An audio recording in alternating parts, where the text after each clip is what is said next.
Hello, my loves as well. So, just discuss quickly this case of Felix Ngole.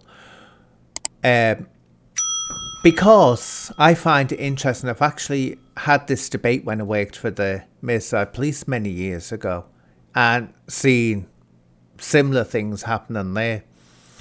But what I'll do is I'll read out the article in the press and then discuss it, my thoughts on this. And if anyone wants to comment, please comment.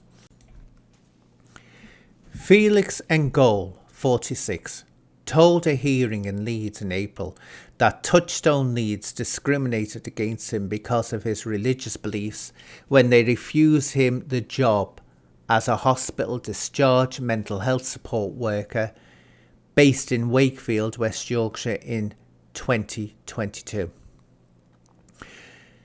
He had previously won a Court of Appeal case against Sheffield University, which had wanted to prevent him from completing his social work degree after it became aware of a Facebook row in which he said homosexuality and same-sex marriage were a sin.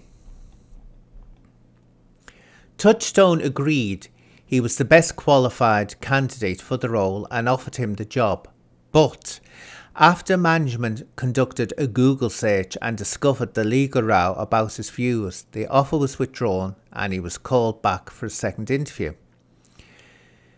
In a published written judgment, employment judge Jonathan Bryan agreed that Mr. Ngole was directly discriminated against when Touchstone rescinded the initial job offer but rejected further claims of discrimination around the second interview and the final decision not to give him the job. The tribunal also rejected Mr.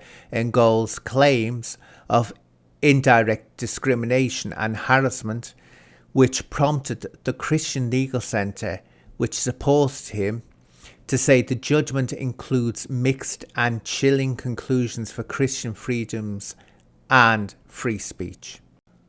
During the hearing earlier this year, Touchstone argued that vulnerable LGBT service users requiring mental health support could be more likely to harm themselves if they found out Mr. Ngole's views about homosexuality.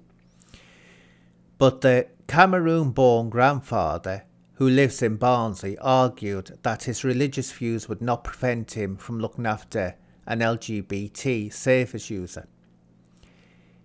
In the published judgment, Judge Bryan said, the expression of his beliefs rooted in his religion was a material reason for the decision taken by Touchstone to withdraw the conditional job offer on June 10th, 2022.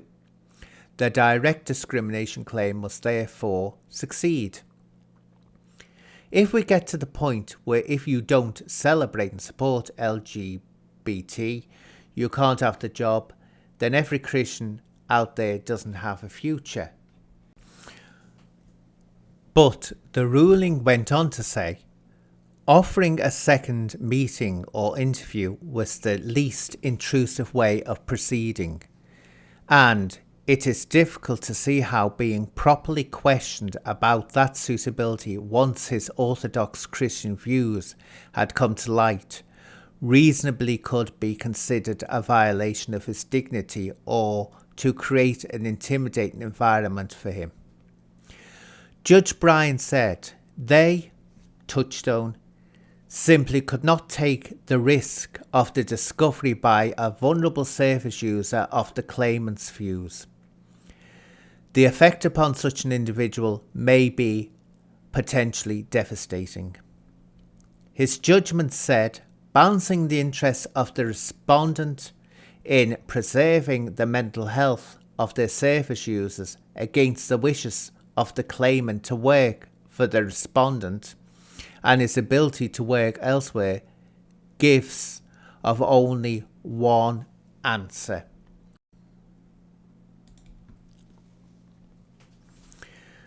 The balance favours the respondent, and their actions were therefore proportionate and are justified. Mr. Ngole said on Monday, I am pleased that the tribunal found that I was discriminated against, But there are so many disturbing comments and conclusions in it as well, which leaves me with no choice but to appeal. The ruling ultimately sets a dangerous precedent as it gives employers the freedom to block Christians and anyone who doesn't promote LGBTQI plus ideology from employment. To which Touchstone responded, "We believe we did the right thing in defending this action and acting in line with our values, with the principal aim being to protect our service users, staff, and all involved with our charity." Mr. Ngole said, "I have never been accused of forcing my beliefs on anyone. I have supported vulnerable individuals from all backgrounds, including LGBT." Mr. Ngole added, "If we get to the point where if you don't celebrate and support LGBT, you can't have a job, then every Christian out there doesn't have a future." Andrea Williams, Chief Executive of the Christian Legal Centre, called the judge's reasoning contorted. She said this ruling opens up the reality of employers discriminating against and denying employment to anyone who does not celebrate and promote complete LGBT affirmation. "We are creating a society where social workers, doctors, nurses and psychologists, for example, have to be silent or face accusations that merely holding their protected beliefs could lead to patients coming to harm." In a statement, Touchstone said, "We very clearly and publicly pride ourselves on being a strong ally to the LGBTQI plus community as well as all religious communities. We would never want to lose the trust of the communities that we work so hard to support and serve, nor are we prepared to compromise our values at any time. We believe we did the right thing in defending this action and acting in line with our values, with the principal aim being to protect our service users, staff and all involved with our charity." That's the end of the article. Now I'll give my views on it. Now, I've seen something like this raising its head before. Not a challenge in the court, but concerns over religious beliefs in an environment where everyone should be treated equally, every service provider, including LGBTQI plus people. Now, in the Merseyside Police, there's a very strong, even though they keep it quiet, evangelical Christian element, and usually in the higher ranks. I could go on about it. I'll talk about some other time when they used to have River Force and all this. There was definitely a concerted attempt to make the force overtly evangelical Christian. And I'm talking about at the expense of Catholics, Protestants, any other Christian, Mormons, anything. Latter-day Saints, they call them, don't they? Not Mormons now. But I'll talk about that some other time. But I remember sitting in a room and we had to discuss religion at one point. And I remember the person who was conducting this event, shall we call it, asked the question, what if a Christian police officer or member of staff refused to work with an LGBTQI officer or member of staff because of their religious beliefs? Now, fair enough question, but before anyone could answer it, the person said, should we ask the LGBTQI person to go and work somewhere else to keep a nice, work environment? And that just needled me, and I said straight away, very harsh, tell you what you do, you sit the person down who said this, that they can't work with an LGBTQI person, and I said, you explain to them, this is a police force and it provides a service to every member of the public, regardless of gender, sexuality, race. So if you can't work with someone that's LGBTQI, we cannot trust you to provide that service to LGBTQI people who have a right to the same service as anyone else from this force. So either work with this individual, or here's your P45, go and find a job where you're not working with the public.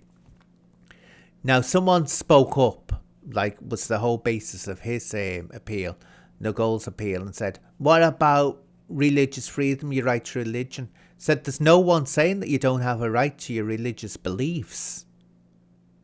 But the thing is if those beliefs come in and affect you doing your job, and if an officer turns round, which was what was presented to us in that meeting, if an officer's beliefs make them that they can't even work with an LGBTQI person, I said it's obvious they're in the wrong job. I said they're going to not treat an LGBTQI person that comes in to use the service the same as they would someone that was not LGBTQI+. But in this case with Ngole, what he said, that he would not allow his religious beliefs to affect him doing the job. Remember, he's working as a hospital discharge mental health support worker with very, very vulnerable people. Very vulnerable people. Now, I've met people who I know, and in the Merseyside Police, who did hold what you call anti-LGBTQI beliefs, but they never let that come into the workplace. They just didn't. And I just knew, because I'd heard things about what they said when they weren't around, people who could get them in trouble. And as long as they never let those beliefs affect the job, fine. But in Ngole's case, what he'd done, he'd publicly, if you make a statement on YouTube, if you make a statement on X, if you make a statement on Facebook, anyway, you're making a public statement. And he'd publicly stated that he thought it was a sin. Now, when Touchstone said that put them in the predicament which they did, that they were concerned that if one of their service users saw that it could have adverse effects, they were right. They were correct to have those concerns, because their whole point is, their main priority is the service users. It's not their employees. Therefore, Mr. Ngole is not their priority as an employee or potential employee. It's the service users. Now, this big debate does happen. Should people be penalised for their religious beliefs? Depends how extreme those religious beliefs are. But not agreeing with LGBTQI plus people is not a crime in itself. It's whether you enact in a criminal way or a biased way or bigoted way on those beliefs. That's when it becomes a problem. And also, Ngole and his legal team did themselves no favours when they used their expression LGBTQI ideology, that they'd be forced to promote it. I mean, that just is not going to go down well when you're saying that you've been discriminated against to describe something as being an ideology that you're being forced to join. That's like saying that you're being forced to join a religious cult or sect. The simple fact is, and this is what I see any situation like this as being, where someone's religious beliefs or belief systems can clash with the job they're going for, you have to understand there are other jobs out there where it doesn't matter what your religious beliefs are. But if you're actually going into a workplace that works with the general public and especially has encounters with service users that have serious mental health issues or serious issues, whatever they are, you can't go publicly stating that some of those service users are sinners or lesser human beings or shouldn't exist. You just can't do it. So it's a case of go and get a job where you're not dealing with the general public in that way. it's easy to look upon it, well, as long as he doesn't enact his beliefs in the workplace, that's fine, and I just discussed that before. But what you've got to take into consideration as well is if people do see those comments he made, they're sitting in a room with someone that they know has classified them as a sinner and a lesser human being that in his mind should not be allowed to have any rights in that regard. That's going to be difficult, very, very difficult. And in my mind, Touchstone did, and the judge did exactly the right thing. Now he's going to appeal for it. I very much doubt he'll win his appeal, because at the end of the day, he doesn't have to go for that job. He could go for a job where he can have his religious beliefs and there's no chance or concerns on behalf of his employer that a service user is going to be negatively affected when they find out that he holds those views. So I'll leave it at that, my lovelies. Be interested to know in the comments what people think.